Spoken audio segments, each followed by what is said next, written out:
ઓલા ફળિયામાં તલ હુંક્યા હતા. તે ડોશીમાં હાથમાં માળા લઈને બેઠા ને એક દંડીકો. તે બચારી એક બકરી બહુ ભૂખી થયેલી, તે આમ ડેલામ ડોકાણી તલ હુંક્યાસ થોડાક ખાઈ આવું.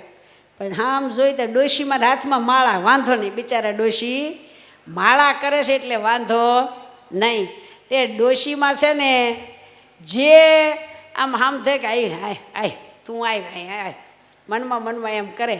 બકરી આવી અને તલ હુંક્યા હતા ને, જે મંડી ખાવા, હજી બે મોઢા બિચારીએ ભર્યા નહીં, ત્યાં માળા મૂકીને જે લાકડી લઈને ધોકો લઈને ડોશી ઉપડ્યા ને, તે 7-8 વાળી લીધા, હોહરા કાઢી નાખ્યા તલ બે મુકડા.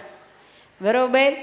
પછી બકરીઓ બધી ભેગી થઈ તો કે કેમ મોઈ તું હાફ નમાયેલી થઈ ગઈ છો, ધીરે ધીરે કેમ બોલેશ?